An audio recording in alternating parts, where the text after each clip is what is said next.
The cafe was alive with the hum of conversation and the soft clinking of cutlery. Warm light spilled from the hanging lamps, casting a golden glow on polished tables and steam curling from mugs of fresh coffee. Near the corner, where a single pink balloon swayed gently with the air conditioning, sat a little girl. She could not have been more than 8 or 9, her party hat tilted slightly to one side as though it had been placed there hours ago and forgotten. A slice of cake rested untouched in front of her, its frosting still perfect, untouched by a fork. Her small hands rested in her lap, fingers interlaced in a way that seemed far too composed for a child her age. She sat in a wheelchair, its frame painted a bright teal that tried and failed to disguise the cold truth it represented. Every now and then, a passing waiter glanced in her direction. Other customers, too, let their eyes linger for a second longer than politeness allowed, before looking away as if afraid to acknowledge what they were seeing. From across the room, a man noticed her. He sat with his young son, a boy of about 6, whose laughter was quiet but genuine as he nibbled on a chocolate croissant. The man's clothes were simple, a worn jacket, sleeves rolled up, the faint scent of rain still clinging to the fabric. There was a gentleness about him, the kind that was not loud or showy but present in every movement. He stirred his coffee absent-mindedly, eyes drifting again and again to the little girl in the corner. Something about her stillness gnawed at him. Birthdays were supposed to be loud, messy, full of laughter and chaos. This was something else entirely. Her gaze stayed fixed on the single candle stuck in the cake, unlit, as though she were waiting for someone to appear and spark it to life. But no one came. The man glanced around. No adults hovered nearby. No parents chatting by the counter. No friends with party hats to match hers. It was just her. Her and that quiet, lonely table with the balloon that had started to sag. He felt his chest tighten. His son followed his gaze and frowned slightly. "Dad, why is she by herself?" the boy asked in a whisper. The man hesitated. "I don't know," he admitted softly. And that was the problem. His mind began to search for explanations. Maybe her parents were in the restroom, maybe friends were on the way, but each passing minute made those theories less believable. The soft chatter of the cafe seemed to grow louder in contrast to the heavy silence around her table. She shifted slightly, adjusting the hem of her dress, and glanced toward the door as if expecting it to open any second. When it didn't, her eyes lowered again and for a moment, her lips trembled in a way that was almost imperceptible. Something in that moment, that tiny, unguarded flicker of emotion, made the man set his coffee cup down. It was instinct, the kind of instinct you do not question because it feels too close to truth. He looked at his son. "Stay here for a minute, okay?" His boy nodded, curiosity in his eyes. The man straightened his jacket, feeling an odd mixture of determination and uncertainty. Part of him wondered if he was overstepping, if maybe the girl's family would walk in at any second and his concern would seem misplaced. But another part, the part shaped by late nights, hard lessons and quiet acts of kindness, told him it was worth the risk. He took a slow breath. And then he stood. The scrape of his chair against the wooden floor caught the attention of a few nearby tables, but he barely noticed. His focus was locked on the corner, on the teal wheelchair and the little girl who sat far too still for a day meant to be filled with joy. Step by step he began to cross the room. His name was Daniel Hayes. On paper, his life looked simple, a modest 2-bedroom apartment on the edge of town, a second-hand sedan, and a job that paid the bills but rarely left anything extra. But simplicity was not the same as ease. Just over a year ago, his world had been split apart. The divorce had not been ugly, but it had been final. His wife had decided she no longer wanted the weight of shared responsibility, the early mornings, the constant balancing act of work and parenting. She had moved to another city, chasing a life that promised more excitement, less routine. And so Daniel had become both mother and father to his son, Evan. Mornings began before the sun came up, making breakfast, packing lunches, making sure homework was tucked neatly into a backpack. Days were spent in a blur of customer calls at the small insurance office where he worked, his phone always within reach in case the school called. Nights were for helping Evan with spelling words, reheating leftovers, and keeping promises that they would read just one more chapter before bed. Money was tight, but Daniel had learned to stretch every dollar. He patched Evan's sneakers himself when the sole began to peel. He waited for sales before buying new clothes and sometimes when no one was looking, skipped lunch so he could put a little more into the grocery budget. But through all of it, Daniel held fast to one unshakable belief. Kindness is not optional. It was the compass he tried to give his son, the understanding that empathy and respect were worth more than anything money could buy. They were the traits he hoped Evan would carry into the world, no matter what storms he might face. Daniel's commitment to that belief had been forged in a moment he could never forget. Evan had been 6 years old at the time, starting his first grade year with nervous excitement. There had been a class party, cupcakes and paper hats, bright music playing from a small speaker in the corner. But Daniel had arrived early for pickup and found his son sitting alone at the edge of the room. The other children were laughing in clusters, trading sprinkles and frosting, but Evan's cupcake was untouched. When Daniel asked him later why he hadn't joined in, Evan's voice had been so small, so painfully honest. They said I couldn't sit with them because I don't have the new sneakers. The memory of that day had stayed with Daniel like a shadow. He had knelt down, looked his son in the eyes and promised, I will never let you feel invisible again. And if we see someone else feeling that way, we will not walk past them. That promise had become their unspoken rule. It was why Daniel always kept spare change in his pocket for the man who played guitar outside the grocery store. It was why he let Evan help carry groceries for an elderly neighbor even when they were late for school. And it was why, in that cafe, he could not bring himself to ignore the little girl in the corner with the untouched cake. She was not his responsibility. But she was a child and she was alone. And that was enough. Still, there was hesitation. The world had changed, strangers approaching children could raise suspicion. Daniel didn't want to frighten her or cause trouble. But the flicker of sadness he had seen in her eyes was too familiar. It was the same look he had once seen on Evan's face. That was what tipped the balance. He knew with absolute certainty that if he walked out of the cafe and left her sitting there, he would regret it for the rest of the day, maybe longer. What Daniel didn't notice was that he wasn't the only one watching her. Near the back of the cafe, at a table half hidden by a tall potted plant, a man in a dark suit sat with a laptop open in front of him.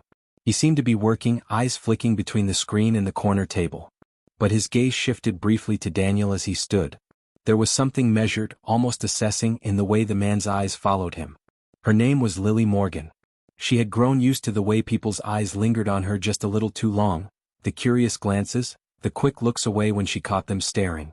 It was not the party hat that drew their attention. It was the wheelchair. The teal frame had been hers for 2 years now, ever since the accident. It had become part of her life, as familiar as the color of her bedroom walls or the worn teddy bear that still sat on her pillow. But no matter how much she adapted, she could always feel the invisible gap it created between her and everyone else. Today was her birthday. Her 9th. Her father had promised to be there. He had promised they would have lunch together, just the two of them, before the small party planned at home later that evening. But the call had come in that morning. A crisis at the company. She could tell from the tightness in his voice that it was serious. And when he told her he could not make it, she had done what she always did, smiled and said it was okay. Her father, Adam Morgan, was no ordinary man. To the world, he was the CEO of a multi-billion-dollar corporation. To her, he was Dad, strong, warm, and unshakable despite the wheelchair he now used after the car accident that had taken both his mobility and her mother's life. The anniversary of that loss was always close to her birthday. It cast a shadow over the candles, the balloons, the laughter that was supposed to fill the day. She missed her mother most on days like this, when the absence felt like a physical weight pressing on her chest. She had not told her father that all she really wanted this year was something simple. Not a toy. Not a trip. Not another book for her already crowded shelf. She just wanted someone to sit with her. To talk to her like she was any other kid. To not look at the chair first. The cafe had seemed like a safe place to wait. Her father had arranged for a driver to take her there, order her favorite cake, and make sure she was comfortable until he could come. But the driver had stepped outside to take a phone call, and she found herself alone at the table. Minutes stretched. The chatter of other tables blurred together. Every so often, she caught someone's gaze flickering toward her before darting away. She told herself she did not care. But the truth was she did. Her eyes drifted to the door for what felt like the 100th time. Still no father. Still no driver. And then movement. From across the room, a man was walking toward her. Not hurried, not hesitant, just steady like he belonged here. A little boy trailed behind him, curiosity shining in his eyes. Lily's first thought was that they must have mistaken her table for someone else's. But when the man stopped beside her and offered a gentle smile, she realized he was here for her. "Hi," he said softly, as if he understood she wasn't used to strangers starting conversations. "This is my son Evan. We were wondering if you'd like some company." Something in his tone, calm, warm, without pity, caught her off guard. People often approached her with voices coated in sympathy, like they were stepping into a hospital room. But this was different. For a second she just stared at him. Then, almost without meaning to, the corners of her mouth curved upward. It was small at first, hesitant, but it was real. The first genuine smile she had given all day. For a few precious minutes, the three of them sat together as if nothing else in the world existed. Evan was telling Lily about his favorite comic book series, animatedly waving his hands as he described the hero's latest adventure. Lily listened intently, her eyes lighting up in a way that made Daniel's chest feel lighter. He was just about to suggest lighting the candle on her cake when a sharp, dismissive voice cut through the air. Well, what do we have here? Daniel turned. A man in an expensive charcoal suit stood a few feet away, his gold cufflinks catching the light. His expression was one of practiced condescension, the kind of look reserved for people he considered beneath him. I knew I recognized you, young lady, the man continued, his eyes narrowing on Lily. You're Adam Morgan's daughter, aren't you? Lily froze, the light in her eyes dimming. She gave a small nod. The man's gaze shifted to Daniel, scanning him from head to toe, the worn jacket, the scuffed shoes, the absence of any luxury brand that might earn respect in his world. A smirk tugged at his lips. And who exactly are you? He asked, his voice dripping with suspicion. A concerned citizen? Or just another opportunist trying to cozy up to the Morgan fortune? A few nearby tables went quiet. The weight of every gaze in the room seemed to settle on Daniel. Evan's small hand tightened around his father's sleeve. Daniel's instinct was to protect his son from this kind of ugliness. But he knew that reacting in anger would only teach the wrong lesson. I'm just making sure she's not alone, Daniel said evenly. That's all. The man let out a sharp laugh. Not alone? Please. I've seen your type before. First it's a friendly chat, then it's a handout for a favor. You think you're the first one to try and get close to her? Pathetic. Lily looked down at her lap, her fingers curling in the folds of her dress. Daniel could see the shame creeping into her posture, even though she had nothing to be ashamed of. He drew a quiet breath, steadying himself. Evan, he said without looking away from the man, remember what I told you? Dignity is worth more than shouting. His son nodded, though his little brow furrowed in confusion. Daniel turned back to the suited man. I'm sorry you feel the need to judge strangers without knowing them, he said, his tone calm but firm. Have a good day. And with that, he returned his attention to Lily, as though the man's presence had already been dismissed. It was not defiance in the loud, dramatic sense. It was the quiet strength of someone who refused to let another person's arrogance dictate his actions. The man seemed taken aback by the lack of reaction. His smirk faltered, replaced by a flicker of irritation. But before he could say more, movement near the entrance caught his attention. Two tall men in dark suits had just entered the café. They moved with the kind of deliberate precision that made people instinctively step aside. Their eyes swept the room, landing briefly on Lily before flicking to Daniel. They did not intervene, did not speak, but they stayed near enough to watch. One of them lifted a phone, speaking quietly into it as his gaze never left the table. Daniel noticed them but said nothing. He had no idea who they were, only that their presence seemed purposeful. The suited man gave a final scoff, muttering something under his breath before striding away. The tension in the room began to ease, but Daniel felt a lingering sense that the moment was not over, only paused. Lily's small voice broke the silence. Thank you, she said softly. Daniel smiled at her. You're welcome. No one should have to sit alone on their birthday. Daniel had not expected the knock on his apartment door that evening. A man in a tailored suit stood there, flanked by one of the imposing figures he had seen at the café. Mr. Hayes, the man said politely but firmly, Mr. Morgan would like to see you. Adam Morgan. The name alone was enough to make Daniel's pulse quicken. The drive was silent, the city lights flickering past the tinted windows. When they reached the Morgan residence, a sprawling estate behind high iron gates, Daniel felt the weight of where he was. It was not just wealth, it was the kind of power that could move entire markets. Inside the house was quiet. The bodyguard led him into a wide study, its walls lined with books and warm lamplight. And there, behind a polished mahogany desk, sat Adam Morgan. The CEO's wheelchair was sleek, modern, and positioned so that his sharp, intelligent eyes met Daniel's without effort. Mr. Hayes, he greeted, his voice low but steady. Please sit. Daniel did, his palms resting against his knees. He had come prepared to defend himself, to explain that he had meant no harm to Lily. But Adam's next words caught him off guard. I saw what happened today, the CEO said. He turned a small tablet on his desk toward Daniel, paused on a frame of security footage from the café. The image showed Daniel leaning toward Lily, speaking gently to her while Evan listened. I watch over my daughter very carefully, Adam continued. I know who approaches her and why. Daniel swallowed. Then you know I wasn't. Adam raised a hand. I know. That's why you're here. The tension in Daniel's shoulders eased slightly. The CEO studied him for a long moment before speaking again. My daughter told me you sat with her because she was alone. I want to hear it from you. Why did you do it? It was such a simple question, but the weight behind it was unmistakable.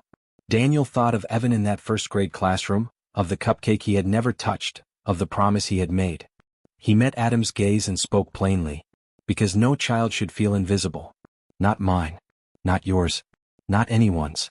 I didn't do it for thanks or for what you might think of me. I did it because it was the right thing to do.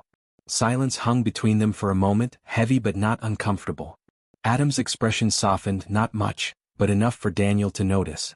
The CEO's fingers tapped lightly against the desk. He had heard enough. Adam leaned back slightly in his chair, studying Daniel as though weighing something far greater than a simple gesture of thanks. I have people on my payroll who can negotiate billion-dollar contracts, the CEO said slowly, but very few I can truly trust. He paused, his gaze steady. I am offering you a position here. Not out of pity, not as charity, but because you showed me, without knowing I was watching, the kind of integrity I want around my daughter and in my company.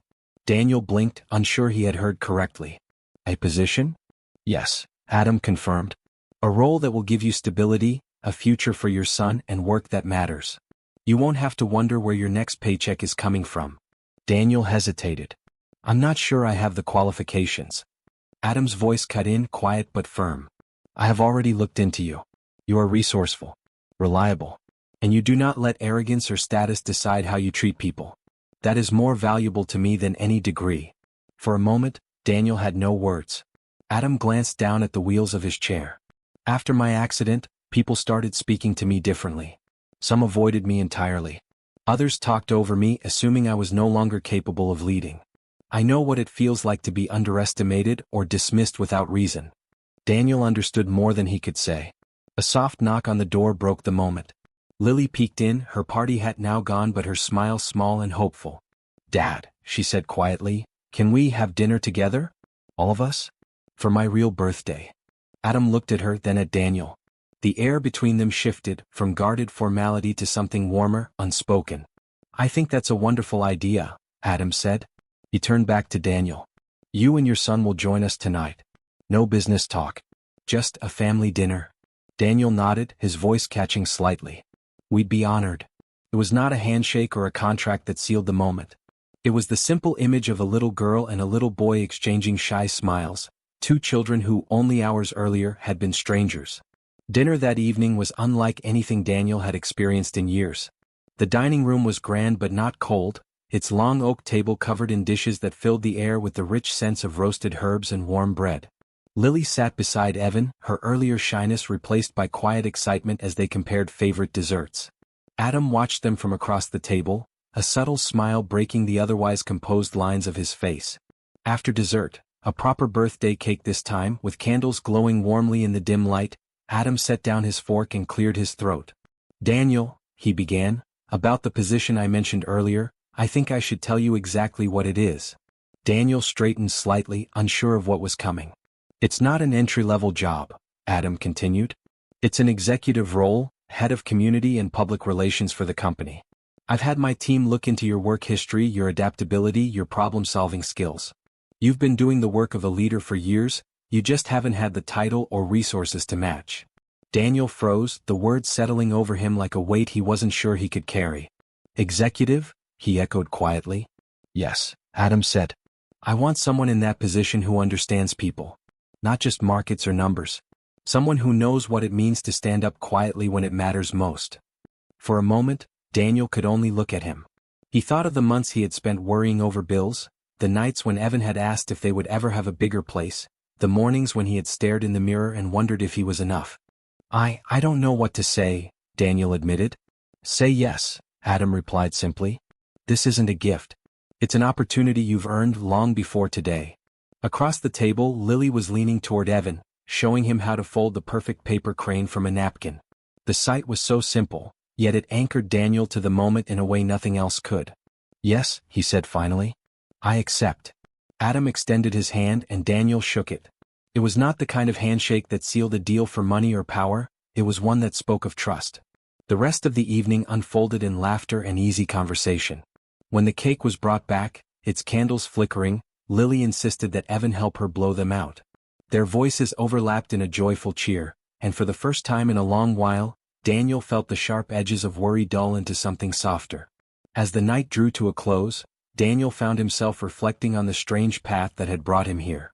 A simple choice to stand up, to walk across a café, to sit beside a child who was alone, had unraveled into something far greater than he could have imagined.